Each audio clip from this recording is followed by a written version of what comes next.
my part of the world because I'm joining you from New York. And a good evening to everybody else who is joining us from India. Welcome to our panel, Creating Safe Spaces Online. This is thanks to sflc.in and Thomson Reuters Foundation for putting it together. This is part of a 2-day long program that they're running. Please check their websites, their various social media handles to learn more about it. Paradox is the only basket large enough to hold truth. This internet that has given us these various forms of communication we call social networking, they allow individuals to speak directly to multitudes, and then all those multitudes to speak back to you as well. This empowers wrongdoers as well as everyone else. Harms done by aggressive, violent, misogynist, and racist speech have increased dramatically in visibility around the world as the language of the street is amplified and recorded in the net. We individuals are drawn into these digital environments that are increasingly felt as necessary to ordinary existence, only to find themselves being targeted in various ways, at the receiving end of sustained abuse, threats, and debasements, either on grounds of their actual or perceived characteristics, or over their expression of particular ideas and convictions that may stand at odds with those of others. To me, social media is nuanced destruction machinery, which loves for everybody to perform for the machine. And the more you perform for the machine, the better data they can collect and the better targeted advertising they can sell all of us. That also means that everything has to be black or white, it has to be binary, and no nuanced discussion can ever happen on such platforms. Now, when people like us or somebody else who comes and expresses and face another side of this harassment, the result can be as much a form of censorship as it is an opportunity for freedom and self-development through learning and expression. The roots of the social phenomenon known here as online harassment, that's why lie in another sociological layer from which some other censoring effects happen. There are also what David Brooks would call as call-out culture these days, a lazy form of activism, which also can feel like bullying. And when vigilante justice becomes so attractive, the more famous a person, the more pleasure we get to start a virtual mob lynching, which can have real life consequences. SFLC has been studying this phenomenon both at its root and its surface to document people's experience, its effect in their lives, as well as how the social and technical practices of the platforms establish and differentiate the underlying phenomena leading to this abuse. At least to some extent, we've come to the conclusion that over-reliance on legal-centric responses may come at the cost of collaterally impacting legitimate and permissible speech, making it essential to emphasize non-state responses to the issue. Yeah, that seems a little surprising considering the organization is full of lawyers and we love law and technology, but we also understand a little bit about policy and what people tell us. That's why in just following our regular tradition, we thought that we will bring in smarter people than we are so that they can help discuss this issue. And here we are with a very, very interesting panel today. And I'm going to introduce the panelists shortly. The structure we are going to follow is that each of the panelists is going to give us an opening statement of about 5 minutes each. Thereafter, I'm going to ask them a few questions, and I would expect 2 minutes to 3 minutes short answers to them, and mostly to keep it free-flowing and conversational style here. I am going to try to keep you a little restricted to the timeline so that we can get as much as we can pack in these 1 hour and 15 minutes that we have with each other. I'm going to give you a little introduction of all the people who are here. I am joined by Ms. Akhila Kolishetty. She's a co-director of End Cyber Abuse, a global collective of lawyers and human rights activists working to tackle technology-facilitated gender-based violence by raising awareness of rights, advocating for survivor-centered systems of justice, and advancing equitable design of technology to prevent gender harms. Akhila is a lawyer, feminist policy advocate, and a writer. I'm going in an alphabetical order, so there is no hierarchy here. Next we have is Ms. Vishakha Datta. Ms. Datta is an Indian filmmaker, activist, and a former journalist. I don't understand the former. You're always reporting, so you're still a journalist. She's the co-founder and executive director of Point of View, which is based in Mumbai. It's a nonprofit working in the area of gender, sexuality, and women's rights. Then we have Mr. Karthi Chidambaram. Mr. Chidambaram is a member of parliament in the 17th Lok Sabha, representing the constituency of Sivaganga, Tamil Nadu. He's a member of the Parliamentary Standing Committee on Information Technology. He's also a member of the All India Congress Committee. And last but not the least, we have Ms. Trishna Kruplani, who also gets the credit for bringing us all together alongside her foundation and SFLC.in. And Ms. Kruplani is the legal and program manager for South Asia at TrustLaw, which is Thomson Reuters Foundation. Her role includes a focus on building inclusive economies, trying to strengthen the role of business for change. At the foundation, she does this by harnessing the power of law, media, and building multi-stakeholder initiatives to influence systemic change. She has over a decade of experience in the legal and humanitarian sector. As you can tell, all these people have much longer resumes. Please go Google them and read about them on your own, and you will understand far more why people are important to be part of this conversation than my spending time talking about how accomplished they are.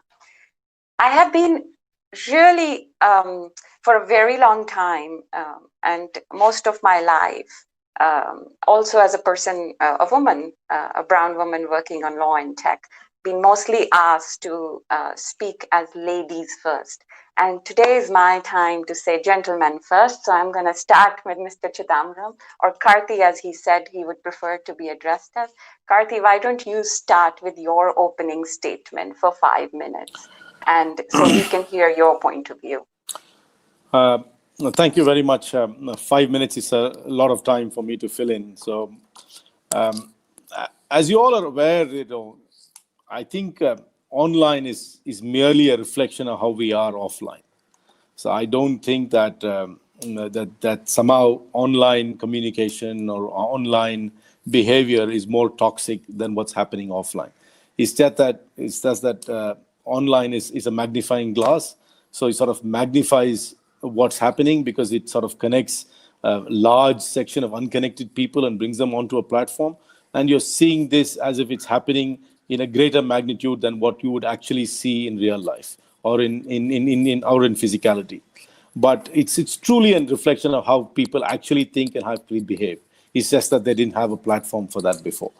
And in our opening, when we started off, you were saying it's a fine line between regulating as well as in terms of censoring. While the internet has brought about great freedom, it's brought about disparate people coming together, disparate causes coming together on a platform, amplifying voices which were never heard before. It's also brought the great downside. So there is no, as far as I'm concerned, there's no simple solutions to online harassment. It's real. It's definitely happening. and it's very, very toxic. But I don't think a legislative prescription or a policing prescription can alone solve this. This has to be a multi-pronged effort in terms of people's behavior, people endorsing or condemning a certain kind of language which is used, or a certain kind of behavior, particularly by people who have influence, and are in public office. So unless it's a multi-pronged effort, I really can't see dramatic change in the way in which online abuse is going to be controlled. And especially if you're going to, prescribe a very heavy-handed policing methodology, that will only be used by people in authority to clamp down on people who are criticizing them. Fair criticism will go away. I mean, there is sarcasm will go away, humor will go away. All those things will also be victims if there is going to be heavy policing. But no policing is not the answer. Heavy policing is not the answer. There has to be a fine balance between everything we do. Perhaps there could be technological solutions. There could be solutions by which the person who's being abused has power to censor or maybe ban somebody online for some part of time, or to completely blank them out. Because I don't know whether today you can just block somebody who's only abusing you so you don't see it and people who follow you don't see it, or can you cut it out for the whole wild universe to not to see them. So maybe there perhaps could be a balance with technological solutions which empowers the people who are abused. At the moment, I don't see technological power given in the hands of those who abuse. They can shut that out for themselves and people who are following them, but not for the wider universe. Maybe if there is a methodology of shutting that out, that could be a step forward. But as I said, whatever is happening online is a reflection of what happens offline. That is how people are. People in general seem to have a great disregard for people, anybody in public life. They think it's a free-for-all. Any comment goes, particularly women, the statistics, particularly people of a different political persuasion, people who are of the minority faith or minorities religiously or socially are trolled much more heavily. And it's also used as a weapon by people in authority to bully and to intimidate people who are not so empowered, because you have the tools to employ a large army which can come after you online, which possibly they can't do it offline because of the physical distance and proximity. So it's a fine balance. It's very complicated. I don't think there's a magic bullet which can solve all these problems. But the important thing is to have conversations all the time, and perhaps look at very active technological solutions which will empower the people who are abused to perhaps take direct action, as opposed to leaving it to some other higher authority or to the platform itself to mediate on that behalf. Okay, great. So thank you for sticking to time. You still have 30 seconds left. No, that's fine. I have nothing worthwhile to say. Well, if you didn't, we wouldn't have you here. But thank you for that opening statement. Vishakha. Thanks, Mishi, and thank you for inviting me to this. I'm going to sort of build on what Karthi talked about, because I do agree that the roots of online violence actually lie offline in the sort of system of patriarchy. But I want to actually begin with a story. So about 40 years ago, there was a very, very famous performance artist.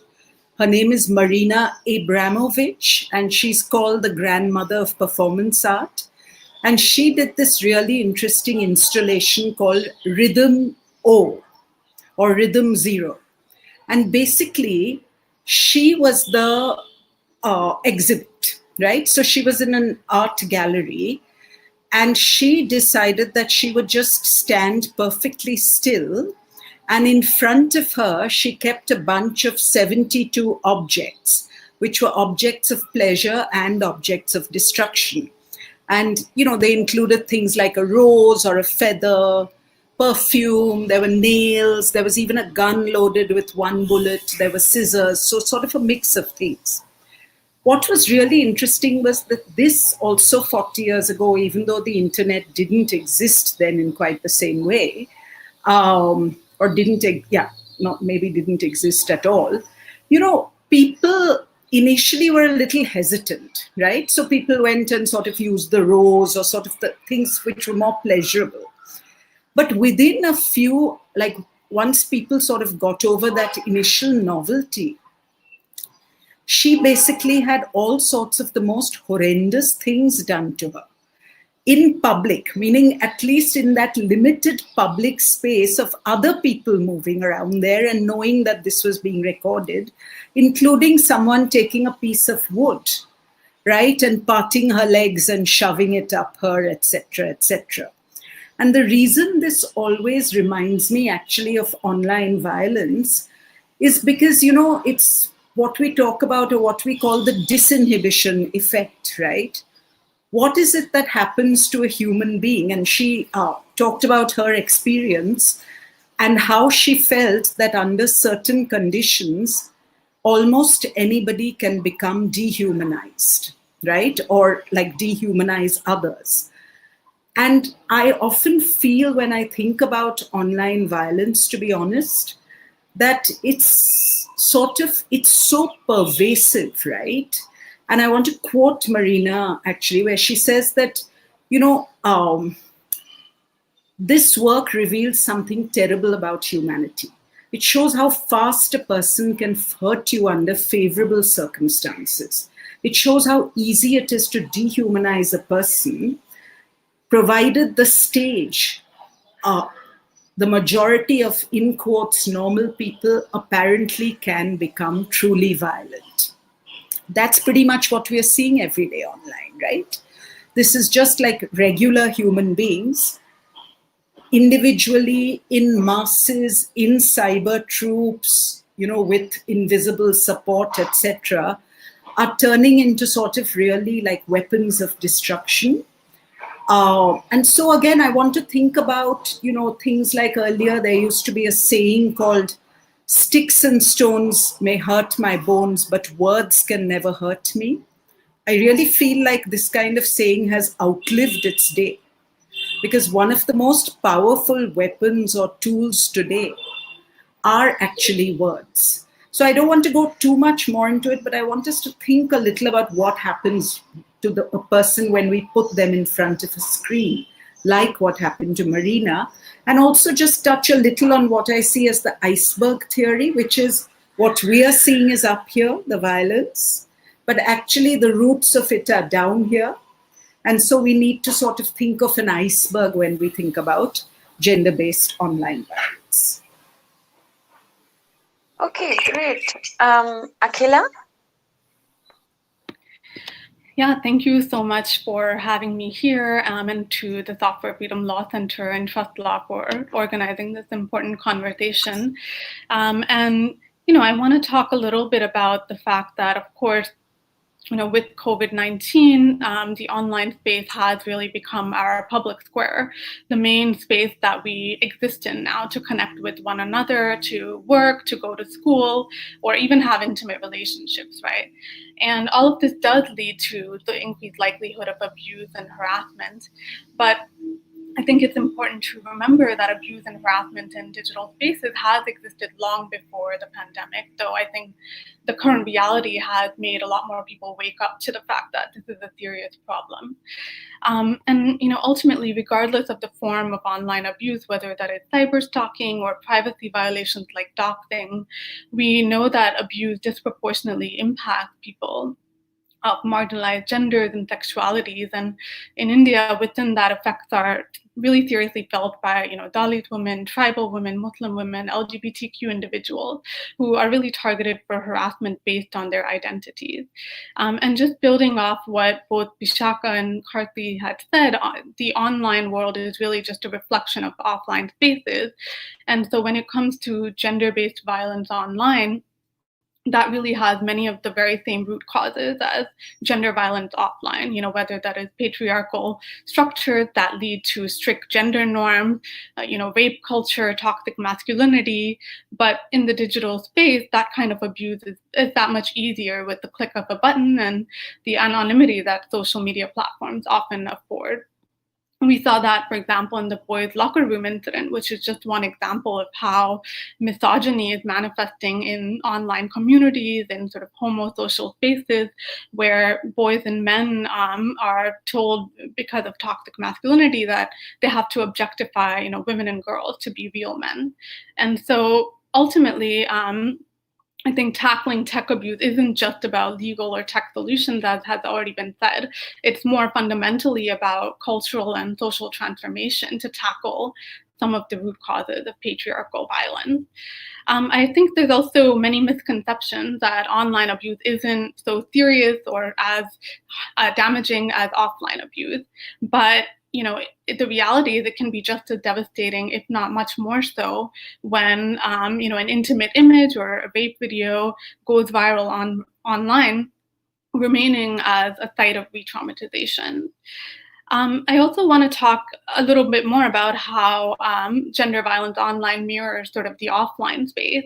When a person of a marginalized gender or sexuality experiences violence offline, the result is often restricting their access to the digital space, right? They might have to delete their account, they might have to go offline, their family might put restrictions on them.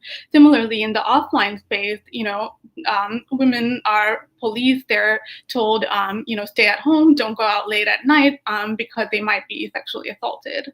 And ultimately, this sort of protectionist reaction restricts people's access to the public sphere, both online and offline, for people of marginalized genders. It's also the same with victim blaming, right? When we look at things like image-based sexual abuse, victims or survivors, they're blamed for sending a consensual sexual image to a partner or interacting with someone online. And again, offline, a victim of sexual assault might be asked, questioned, why are you dressed like that? Why did you go to a bar? Why did you drink? And so again, there's this sort of mirroring of victim blaming in the digital and offline spaces. And for many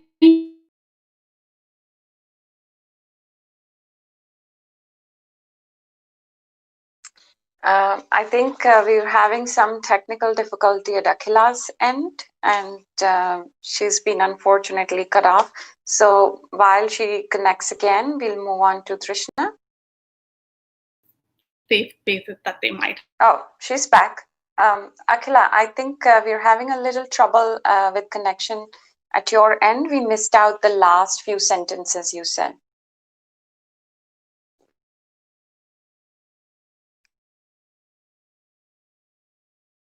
For those of you who are watching us, I'm sure you all have faced such trouble one time or the other.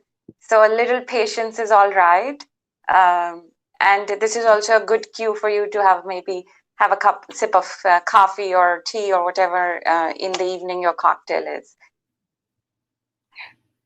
I'm sorry, I think I got cut off. Yes, please go ahead, Akhila. Complete your remarks, please. Yes. So yeah, the last, while it is a violation of consent, I think law and society often fails to recognize that. And this is also a challenge with many of the laws in India, because we have laws that sort of focus on policing consensual sexual behavior online rather than only looking at sort of the violation of consent. And so I think to create a more feminist internet, we really need legal and tech solutions that are nuanced, that are survivor-centric, that balance and allow for freedom of expression without policing bodily autonomy or sexuality, while also ensuring that we create it. And again, I don't have the solutions to that, but I think that balancing act is really what we need to move toward more feminist online spaces. So I'll end there. Thank you. Great. Trishna?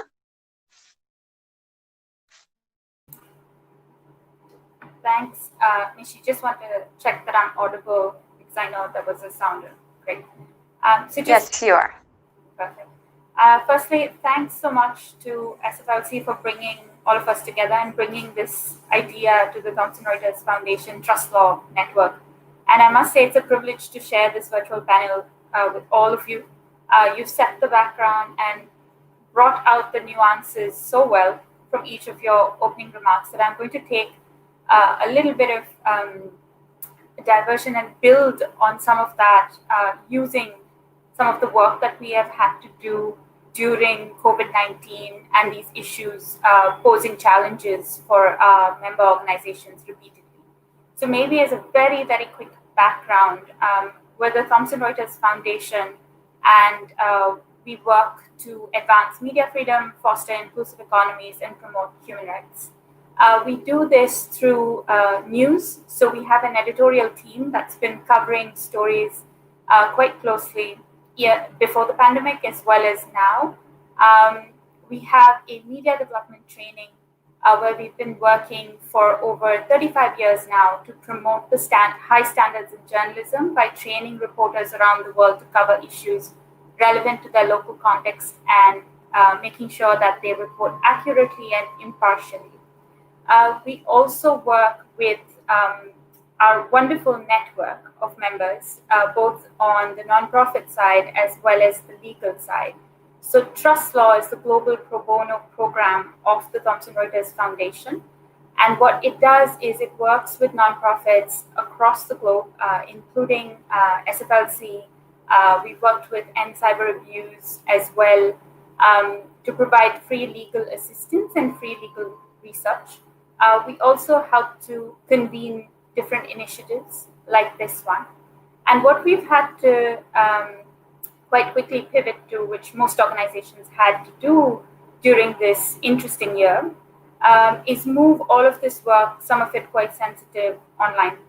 And some of the challenges that have been brought out as a background is something that we needed to, I would say, insulate ourselves, but also try and see what we can and how we can support the nonprofit organizations that have been working on these pivotal issues. So just to give you, a quick idea of the kinds of issues that have been cropping up, we've seen that in our work with organizations who focus on police and prison reforms, they have been facing challenges as well as to how do you tackle these issues through the legal means. I think everyone here knows that it's not simple to work within the legal framework sometimes, and it's been even more challenging for them to work on these issues in a virtual space. We also have been working with nonprofits that believe in empowering women by enabling them to access, use, make, and take decisions around technology through a feminist rights-based framework.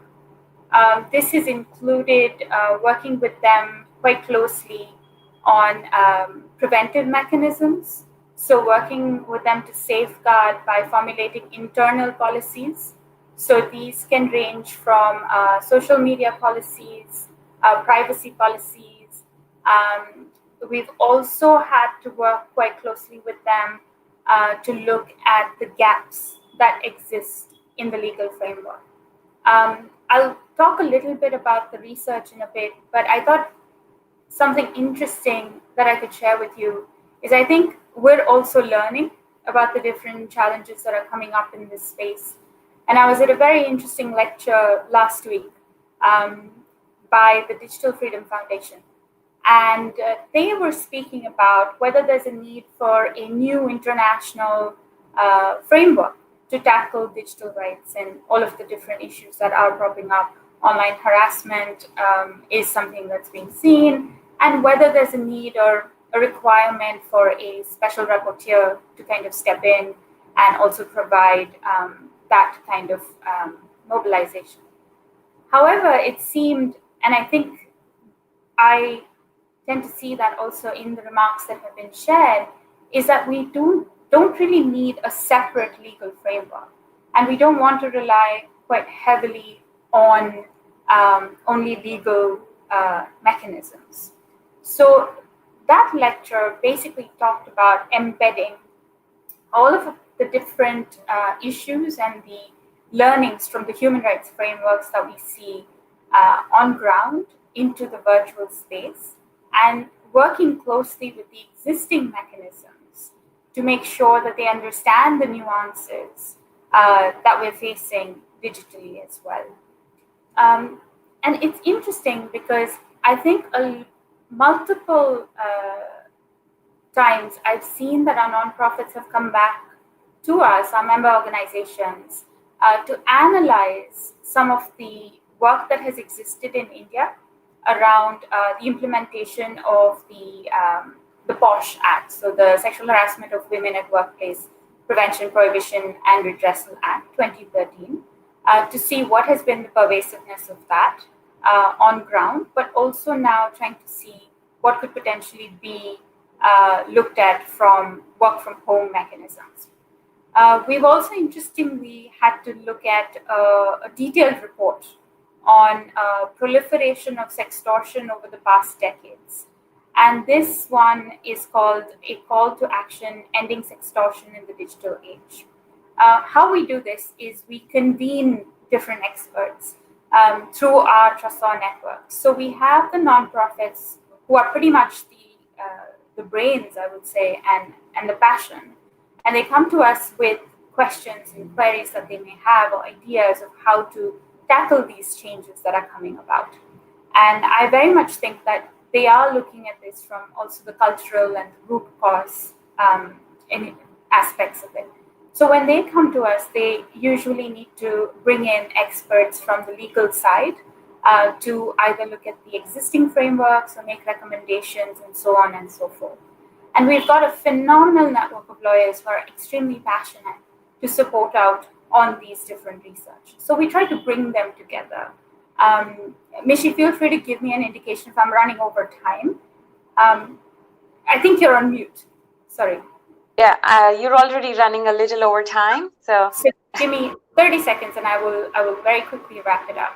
So I just wanted to leave you with a thought that we are working very closely with organizations to pivot and see how we can support them. So if you have an idea, feel free to reach out to us and we can always see what we can do for you. So I'll just pause there. Thanks, Michelle. Great. With those opening statements, thank you for highlighting so many strands of this complicated conversation. At least one thing, it seems that the panel has already kind of emerged with a consensus about that law-centric approaches are not the right solution or the solution we all want to rely on, because it does have some collateral impact on how one views certain things.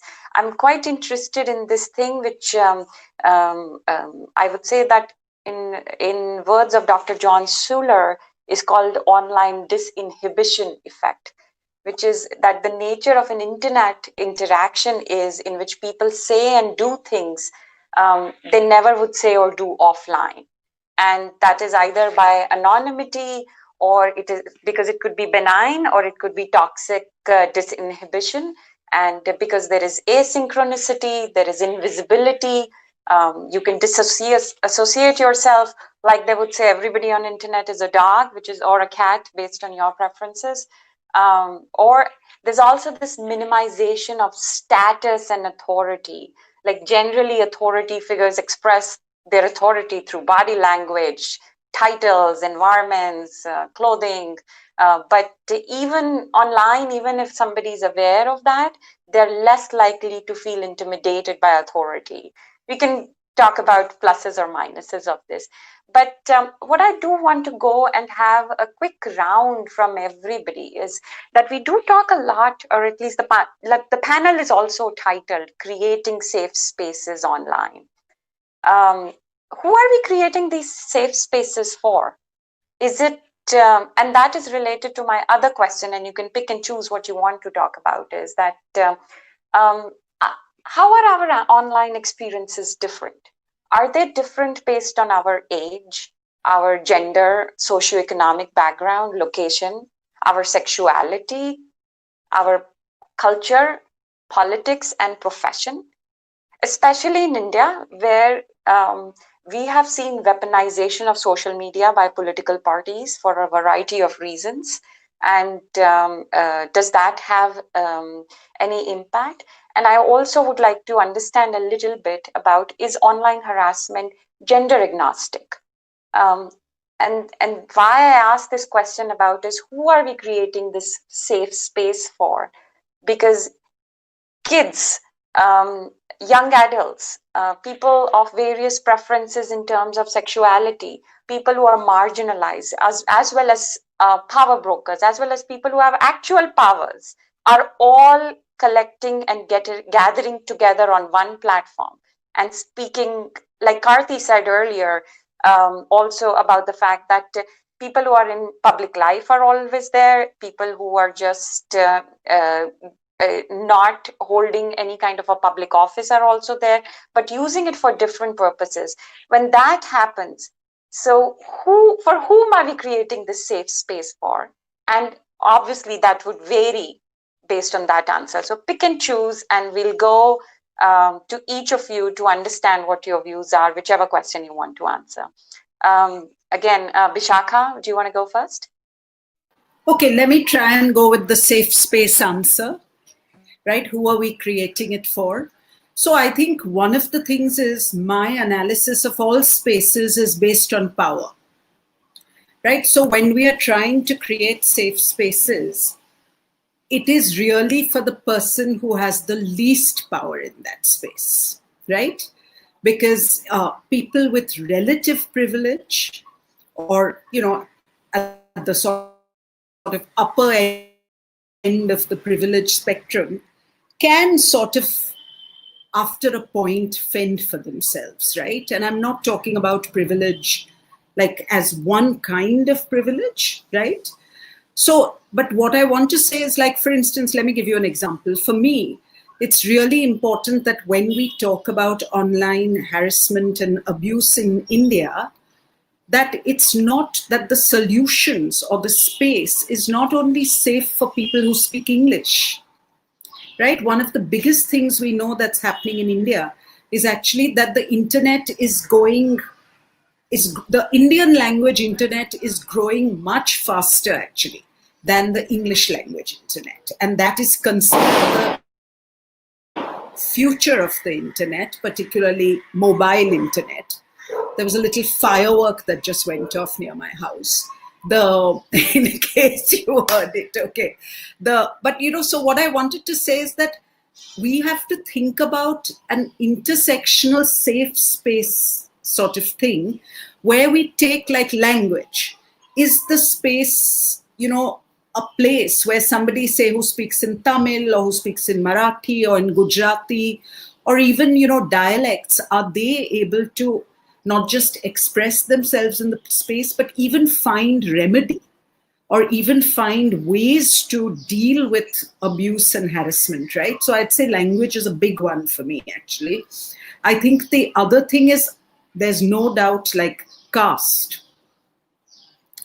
We are seeing what's happening with caste, right?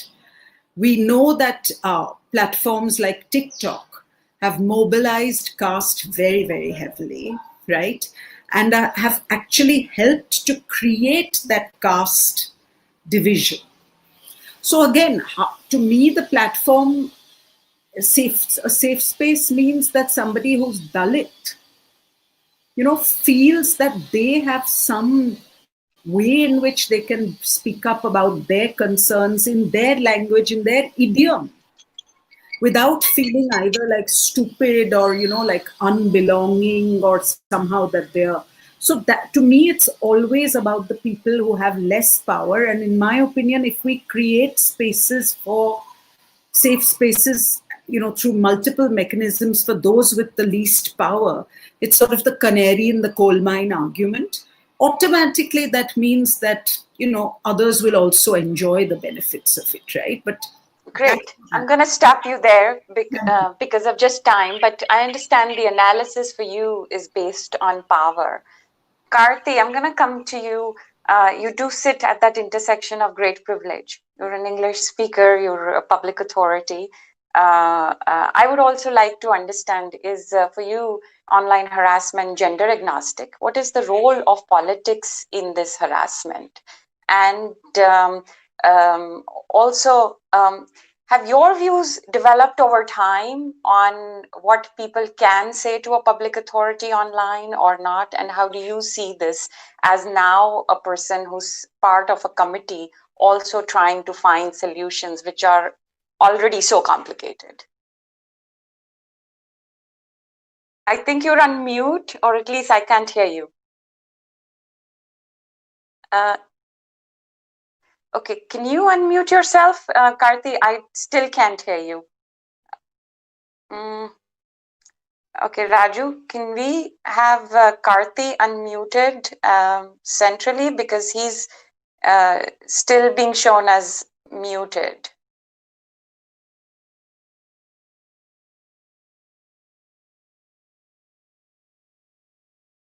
I think each time every talk has a different platform for people, and they're always figuring out what to do with a new platform. So can we have Karthi unmuted, please, Raju? I think each time every for people, and they're always figuring out what to do with a new platform. Karthi, can you hear us? He can hear us just fine. He's not able to unmute himself. It says that you're on mute, but we can't hear you. Okay. His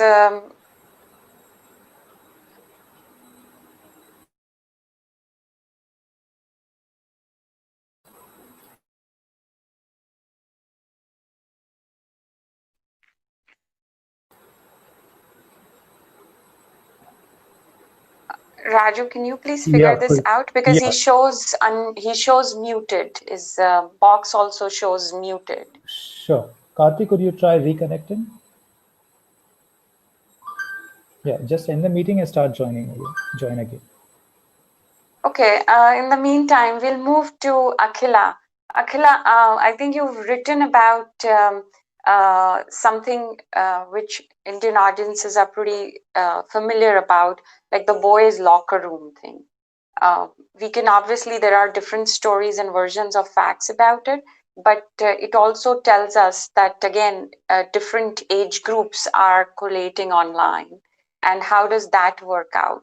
So if any of those questions in that context appeal to you, or any other context, please go ahead and unmute yourself. Sure. Can you hear me okay? Yes. Yeah. Okay, great. Thank you. Yeah, so I just want to talk a little bit about, again, I think for women, for girls, for... Oh. Yeah, okay. Karthi, we can hear you just fine. Okay. Karthi, if Akhila just started, once she completes, we'll come to you. Okay, I won't unmute, so I won't know. Yes. I'll just keep quiet. Okay, great. Go ahead, Akhila.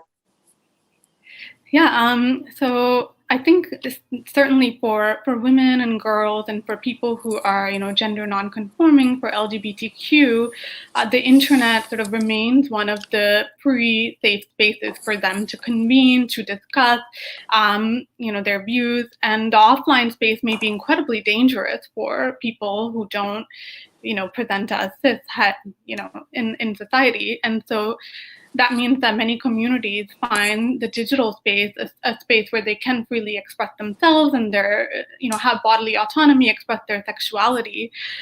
Yet, I think we find that because of their expression of sexuality in the digital space, they are more likely to be attacked because they are challenging gender norms. They are pushing the boundaries of what society as a whole deems as acceptable representation of people's bodies and sexualities online. And, we see that with image-based sexual abuse, and we see that, the counter, with the boys' locker room incident, as you mentioned, again, the facts of that are disputed, but it is, I think, representative of many online communities in which young men and boys are convening. On the contrary, while women and girls and LGBTQ folks may be having finding safe spaces, we also see men and boys convening in online spaces to discuss and sexualize and objectify, women's bodies, largely homosocial spaces where that, rape culture has normalized that kind of discussion about sexual assault, of rape, of people's bodies. Of objectification. And so we see these sort of two different online communities that are forming and very separate from one another, right? And so I think the challenge is really, how do we create online communities and online spaces that are safe, where people do feel free to express themselves, even express their sexuality, their political views, while also ensuring that it doesn't veer into that kind of violence and objectification that we have seen in boys' locker room. And I think, there's also so much data, right, about women in politics. The Amnesty India's Troll Patrol report, which is an incredible read, has really analyzed so many tweets and found that 1 in 7 of the tweets that mentioned women politicians were abusive or problematic. And they also found that Muslim women, women from marginalized castes, receive far more abuse based on their identity, and so that's another key component of what is a safe space online. It's really as Vishaka said, it's the power. It's who has the least power in society, who is the most marginalized, and they also experience the internet differently. They may not experience the internet as a safe space, and I think the same is true for girls as well.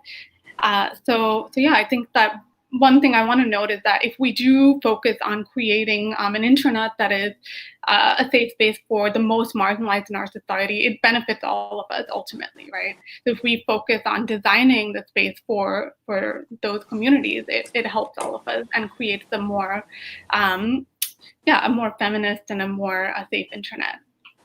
Okay, great. We're going to come back to you to talk more about this, Karthi. Hi.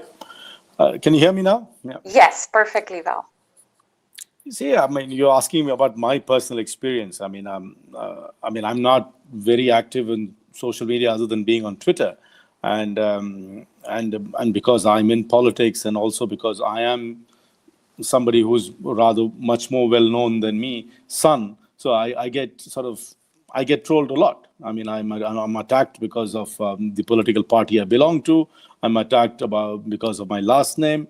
But it is very abusive, and you sort of you learn to ignore a lot of it. It does affect one in some form or the other. I'll be wrong to say that I'm not affected by everything, but because the volume is so much, you really don't read everything. But that goes with the territory, because I think a lot of the abuse comes from anonymous sources. I think anonymity emboldens people to troll and to abuse.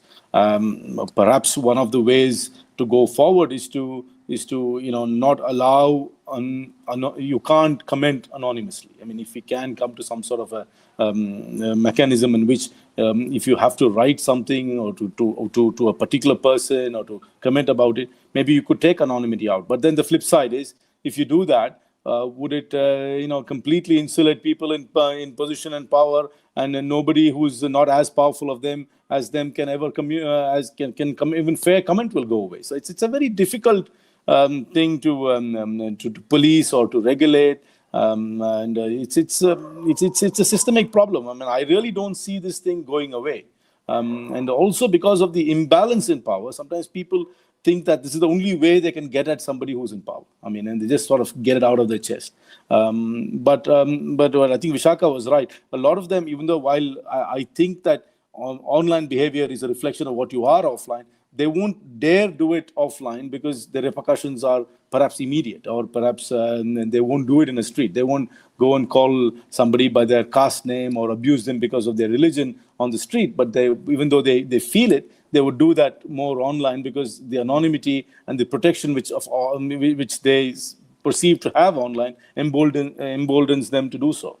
So it's difficult, and I think it goes two ways. I get an audience because I'm well known. I'm able to say things. People are able to, and I'm able to bypass traditional media and reach out whatever I want to say very quickly. At the same time, I think the flip side is we get a lot of flack as well. I get a lot of flack, at least personally, online because of the perception of who I am or the political party I belong to, or the political persuasion, and most importantly, of my last name. Karthi, I'm going to press you a little here Yeah. further. And I think you did identify two competing things and the issues which come. As much as there is an actual harm in terms of what it does to a human being when they read certain things for them. And something as small as a few words can, of course, trigger something larger in human beings. That is true. But as you yourself recognize that being in public spaces, some things come with the territory. And people in our country and many other places don't feel that there is any channel where they can actually have a direct communication for those who are in power. When they use such mediums and such media to speak and communicate or their grievances, they feel that's the only medium they have. And if we were to say we sanitize all of this and we make sure that this doesn't work out, then people feel that we're taking away that little freedom we had given them, which forms that direct channel with those in power.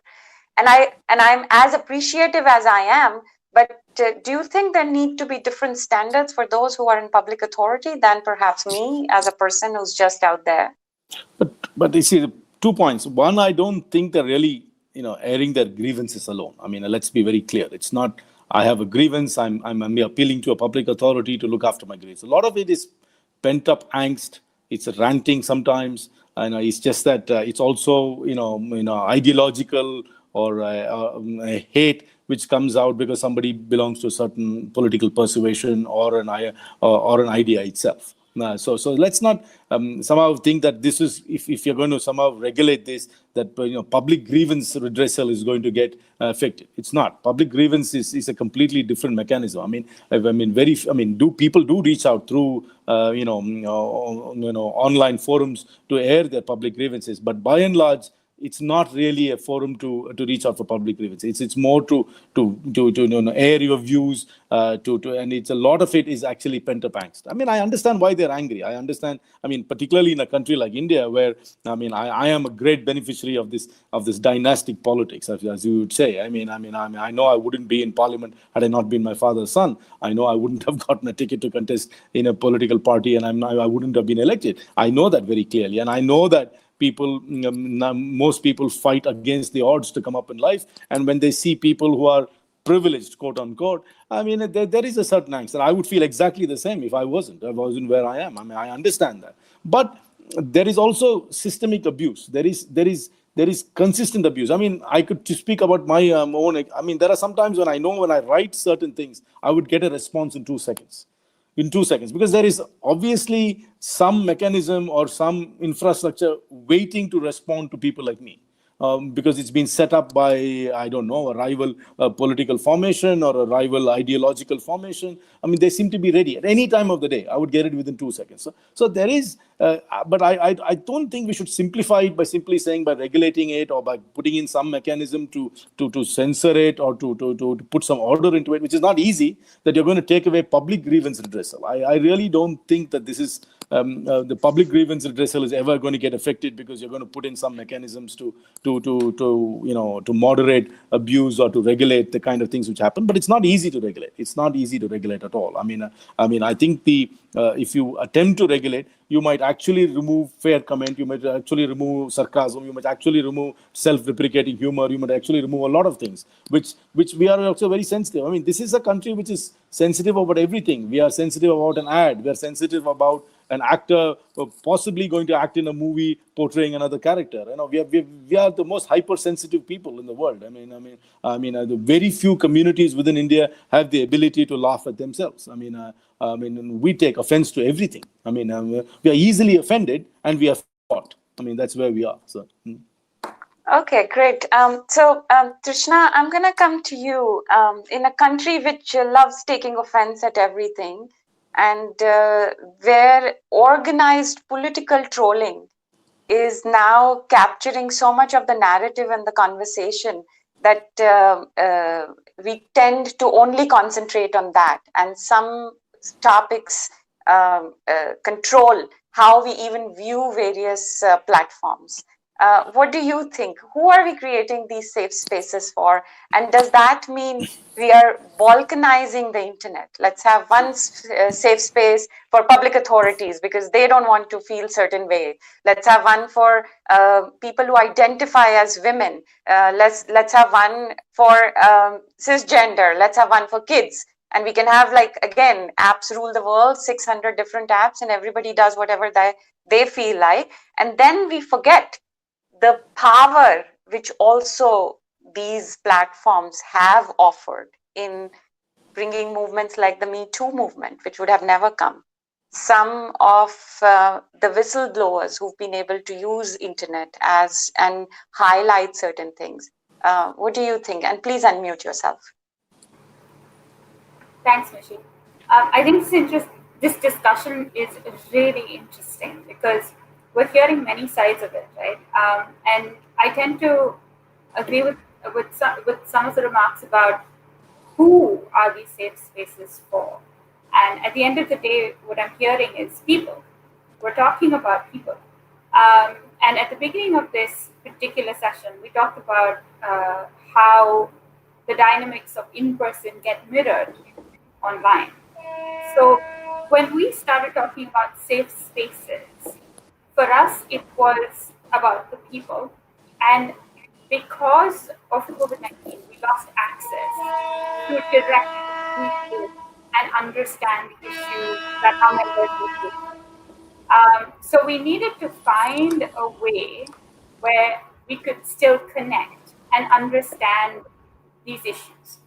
So for me, personally, it is about what tech can do, as you rightly say, Mishi, to bring about change, because we have seen technology being used by organizations to incept phenomenal change as well. At the same time, we've seen use of technology in different mannerisms and different ways. But what I want to pivot back to is how the people that we work with have responded. So they have come back to us, and I think for me that's the silver lining. They have come back to TrustLaw and they have wanted to know more about their rights in this digital space, which would not have happened as much as it has over the last 8 months. We've seen so many requests to understand digital security. We've seen so many requests to understand how to express this work online, keeping in tab any kind of legal precautions, things like that may happen. We've seen them wanting to learn more so that they can set up safe spaces for the stakeholders they work with. So for example, survivors or groups that used to meet to tackle domestic violence. Now, how do they do that online? What does that safe space look like? You can't just take it from on ground and just kind of put it up there, on a Zoom meeting, because we know how many challenges that faces. So we've been having to deal with these multiple requests.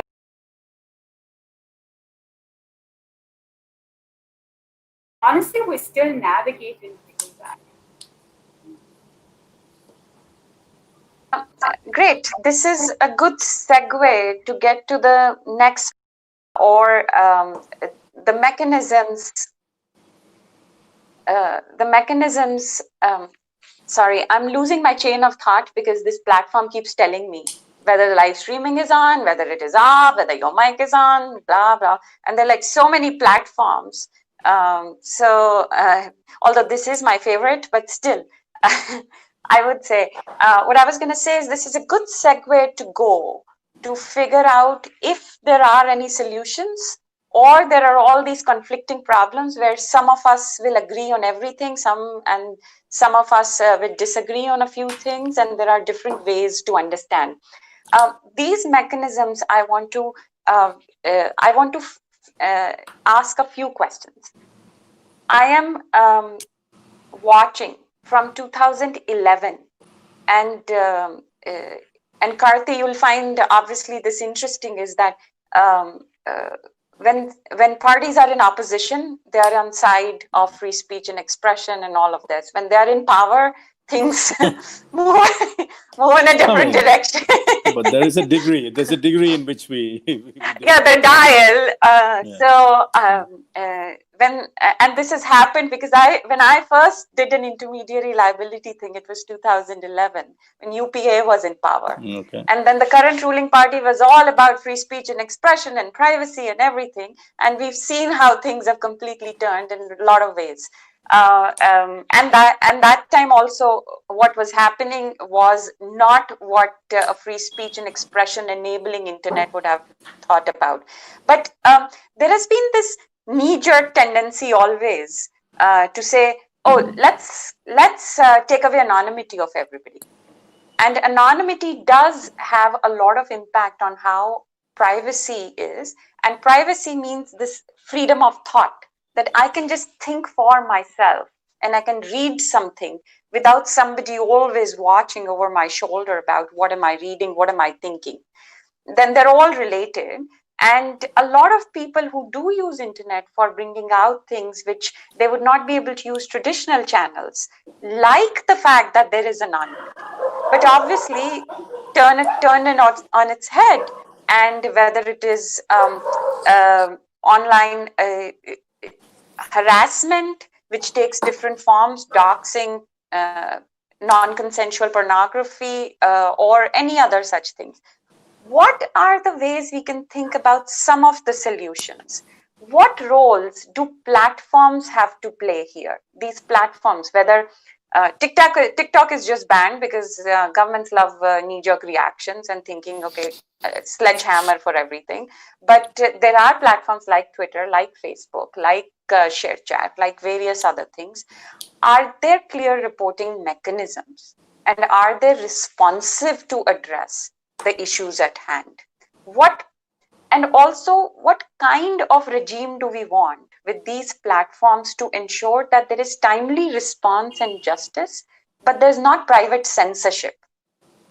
Facebook is notorious to say women's breasts cannot be on our platform, even if it is for not the reasons they think it is, whether it is art, whether it is about breastfeeding, whether it is about any other way in which people want to express themselves. So that gets into the territory of censorship by proxy or private censorship. So first, are these platforms responsive? Do they have policies which do they actually follow? Or these are just on paper? And then I want to move on to ask, what is the role of law enforcement in creating these safe spaces, especially when they're mired in this culture of impunity, and where our cultural sensibilities always interfere with investigation, because what somebody feels like a woman should do or should not do, madam aap phone rakhti hain, aap hi kar rahi hongi kuch garbar.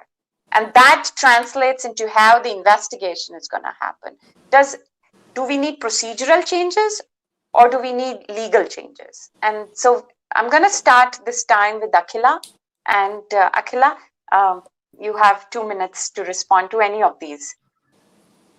Great, thank you. Well, there's a lot to cover in 2 minutes, but I think, one on the platform piece, Facebook, Instagram, Twitter, they do have policies in place to address things like image-based sexual abuse. They have reporting mechanisms, but other apps that are more focused on messaging, like WhatsApp, Telegram, Signal, they don't always go into detail around things like image-based sexual abuse, but they might have these sort of broad, overarching privacy policies, but there may be a lot of vagueness in them. But we also see this kind of abuse proliferating on messaging apps. So we need more detailed policies even there.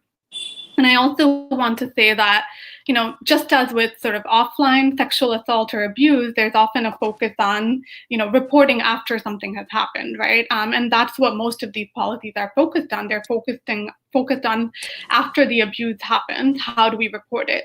But we think there's a need for more proactive solutions. Again, I don't have the solutions there, but there might be ways to more clearly embed questions of consent directly into platforms. Why should someone be able to share any image that does not belong to them online, whether that image is sexual or not? If that image belongs to someone else, how do we bring in questions and discussions of consent at that stage, right? And so we need more proactive solutions even within the social media space, not only sort of reporting after the damage has already been done, because we know that there's a requirement that images might be taken down 36 hours after a court order, right? But by then it might be too late. Something might go viral and really have very damaging repercussions. In terms of the laws, I think, there are gaps both in the laws as well as law enforcement response.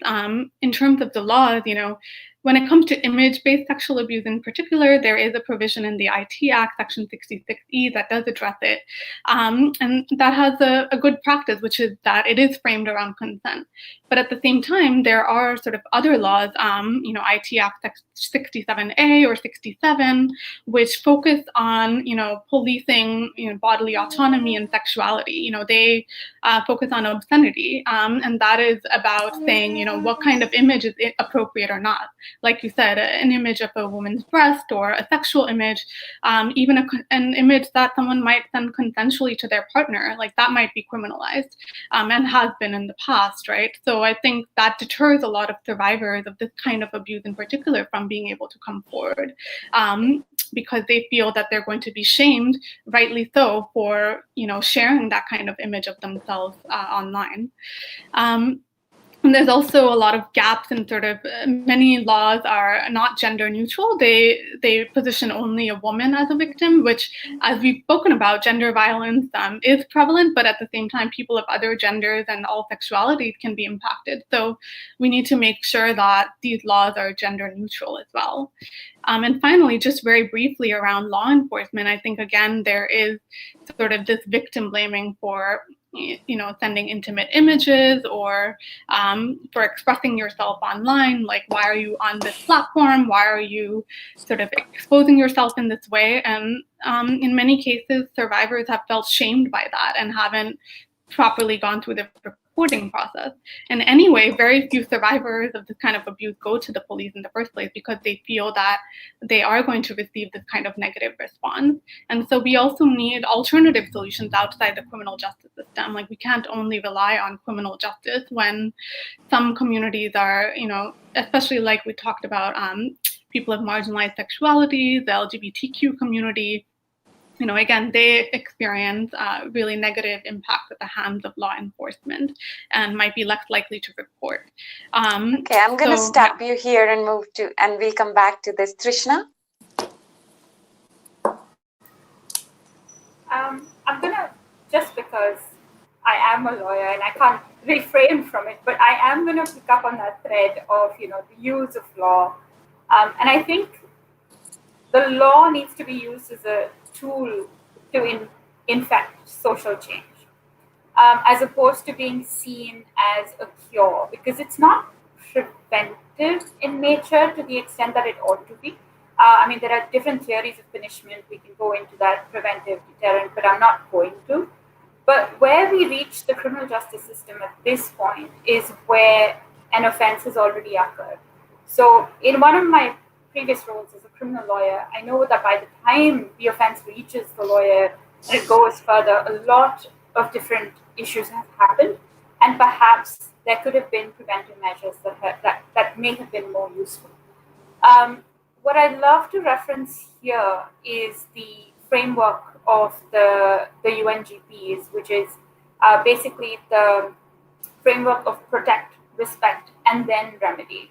So unless we look at the first two pillars as well, which is necessary, I don't think the remedy pillar alone will provide the solution. In India right now, I mean, the entire criminal justice system, the procedural laws, the evidence laws, they are being relooked at, the IPC is being relooked at. There's several ongoing processes, but I think the law can only do as much as it is allowed to do. We shouldn't put it aside. It is a useful tool. We need to use it. We need to analyze it. But we also need to make sure that it's complementarian to all of the other kind of initiatives that Akhila was alluding to. So I'll stop there because I know we're almost at the end of this hour. I think we have some time. So, Karthi, you are part of the committee. And so tell us about your thinking and the committee's thinking, and where do we see the law enforcement role? I think when you speak about law enforcement, at least from an Indian context, can you hear me? Yes. Yes. You must also look at the kind of interventions the law enforcement does in intercepting private communication. So isn't that also an abuse? Isn't that also some sort of maybe while we're talking about online abuse? I mean, today we are having people, get access to private conversations of people which happened years ago, and agencies trolling them, or agencies tapping telephones, or getting into arrangements with large technology providers and getting a backdoor entry to bypass the encryption and getting access to private conversation. So, I mean, isn't that also making the internet, or isn't that abuse? Isn't that also sort of making the online, even though it's not publicly online, it is online, and it is making online communications unsafe. So I don't think we should just only focus on what's happening by the anonymous, the commentator online against a specific individual. It's actually about the legally, quote unquote, legally, what the agencies of the state apparently do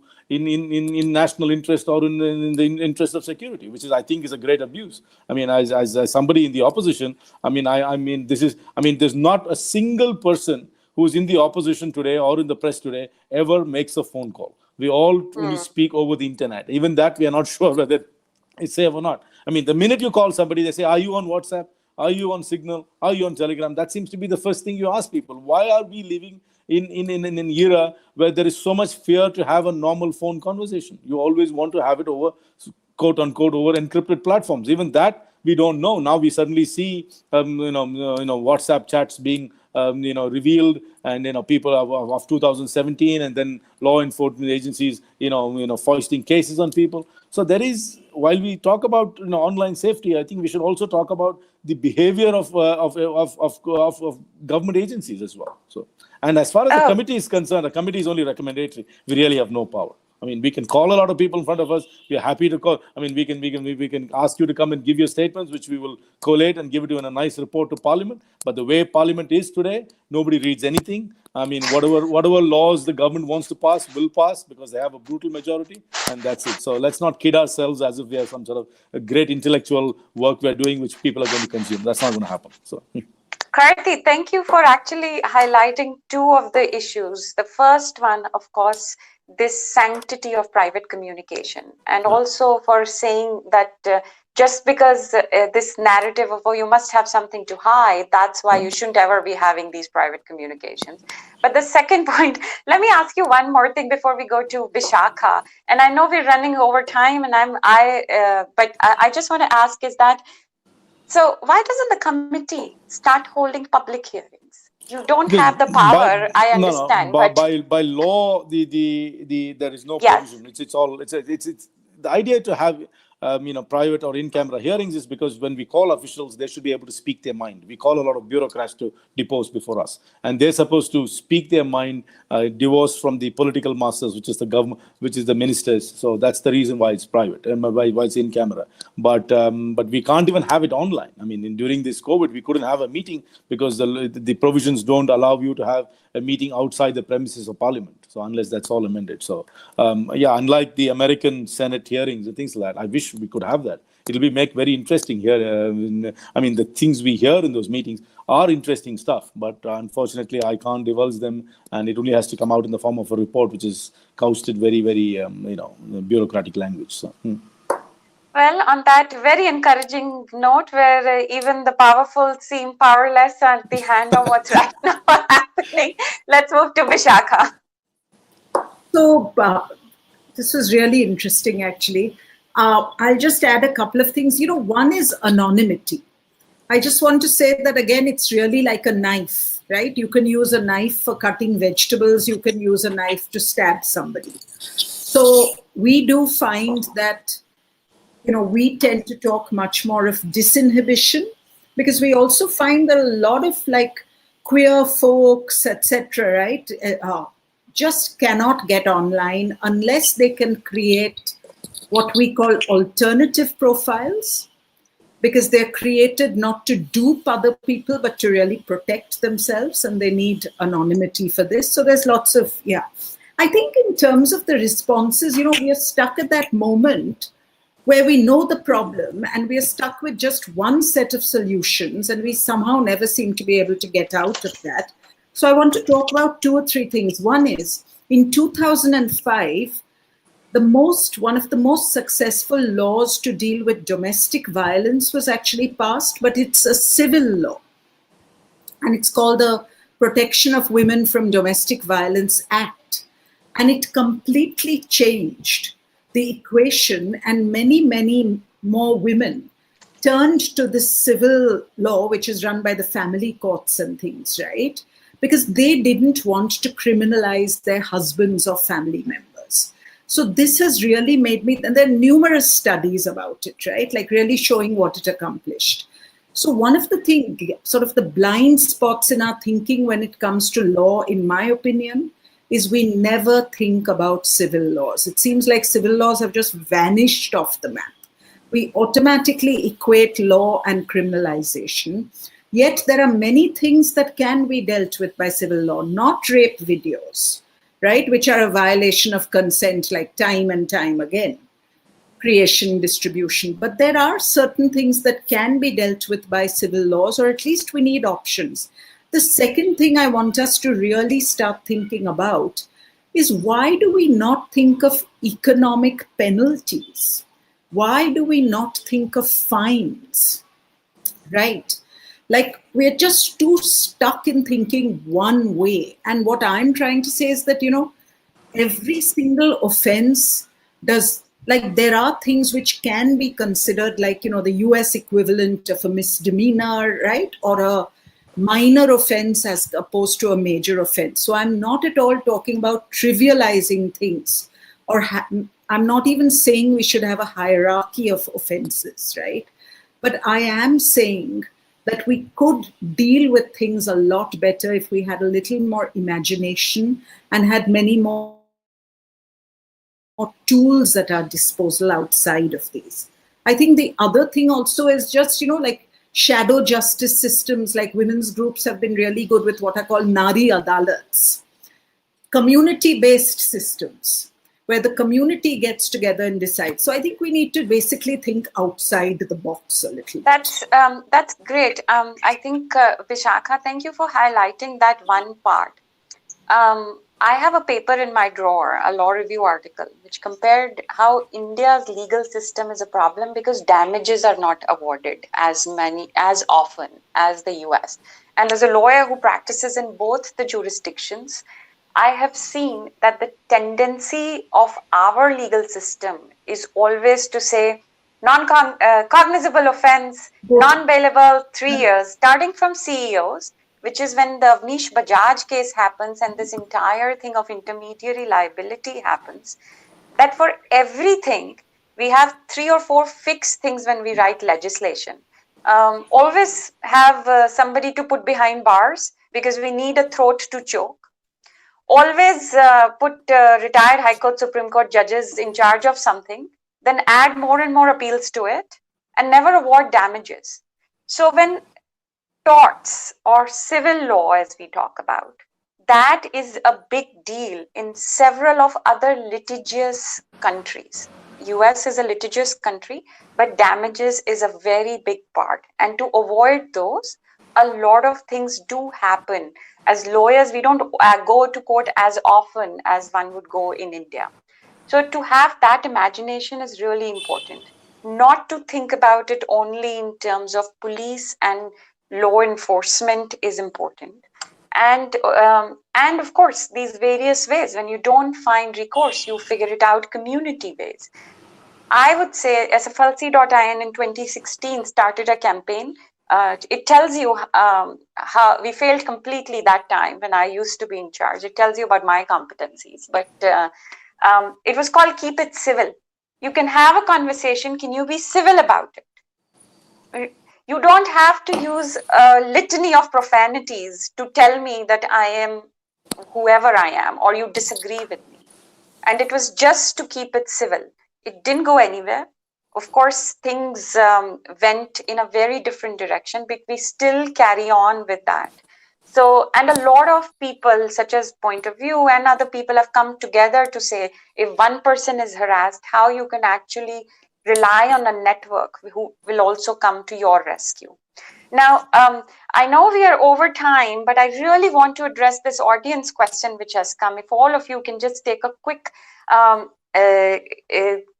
quick response, and it's an interesting thing. It's perhaps not exactly related, but somehow, because everything is nowadays interconnected, the question is, what lessons should we be learning from the Tanishq ad? What's more important, self-censorship or rule of law? I know the question is framed in a certain way, which of course it's about the person who's asking, but I'm going to give you the freedom to say, if you have any views, if it's the heckler's veto somehow, people, if they start objecting to someone, then they can actually control the narrative. Karthi had earlier mentioned, not only people's private messages are up there, but everything. People remark on every simple thing, and if majority says something, then somehow all of us are supposed to just let them do as they feel like. So if you can all make a comment on that and quickly wrap up the last thing. So with this round, we will end. I'm going to start this time with Trishna, and then we'll move backwards. And you only have a minute, and I'll stop you at the minute. Please. I think that's a very interestingly framed question, to be very honest. I think it has been on the radar, and as rightfully pointed out, it is something that it depends on what you're reading and what you're kind of looking at. I'm going to use a very contemporary example of The Social Dilemma, which is up on Netflix. I don't know how many people have seen it, but if you haven't, it's quite a good documentary sort of that they put out there, and talking about what you're reading and where that kind of lands you as to when you post or you comment and how you reply to some of this. On the discussion that we were having, and this is something that I wanted to clearly address, if you let me, Mishi, is that we're talking about moving into a principle-based approach versus the rules-based approach, which is what largely the Indian legal system favors, which is the rules-based approach. But if we were to move into the principle-based approach, I would welcome as many people that are listening or participating today to reach out to us, because we are working right now to see how to use torts, the research that exists in India around tort litigation and how that may kind of support out some of these concerns that are coming from human rights-based issues. So I'll stop with that plug-in. Perfect. Bishakha? And your 1 minute starts now. Okay, I actually don't, I think it's the way it's making false equivalences, the question. I don't agree with it, right? So what I would actually say is that you have to shift the question itself. What you have to do in these situations where you get these impossible choices is we always feel like we have to choose one or the other, but not question the frame itself. So I would say what you have to do in a case like this is you have to shift the narrative. You have to reframe the question. You have to say, like, what is wrong with this ad? There's nothing wrong with this ad. Why should it even be a question of rule of law at all? Why should something so innocuous ever even come to self-censorship, right? Like, that's like a super positive, it's just like one of those things just should just be there without any controversy. What's the big deal? Okay, great. Karthi. I mean, as far as this ad is concerned, I think the company took a commercial decision. That's it, because they didn't want to deal with the constant trolling or abuse or lack of security their physical stores might face. So they just took a commercial decision. But unfortunate that the micro minority, which is very vocal and which is very agitated, seems to set the agenda. It's happened in Tamil Nadu right now. There was this actor called Vijay Sethupathi who was supposed to act as Muthaiya Muralidharan, the highest wicket taker in Test cricket, and they forced him to withdraw from the movie because they perceive Muthaiya Muralidharan to be pro the Sri Lankan government. So it's unfortunate, but people eventually take commercial decisions or personal decisions because they just, I can't be bothered. I'm not in public life. I don't need to deal with this, so I'll withdraw. So it's bullying. It's bullying which forces people to go away. I mean, as the Tatas were a commercial enterprise and they have too much businesses to be exposing themselves. So they would have just weighed the pros and cons and gone away. But it should not be an issue, but it is an issue for some people. I mean, ad of this nature is an issue for some people. As I said, we are a very, very sensitive people. Everything offends us. Everything. What I eat offends you, or the way I dress could offend you. Everything will offend somebody in India. And that offense is now brought about, and there are campaigns about the offense. An innocuous comment is offensive. Anything is offensive. And, some people have the stomach to write it out. Most won't, and commercial establishments will simply take a commercial decision. Okay. Akhila, now that if Tatas can take the heat, the movie stars can take it, Karthi can take it, then where are we?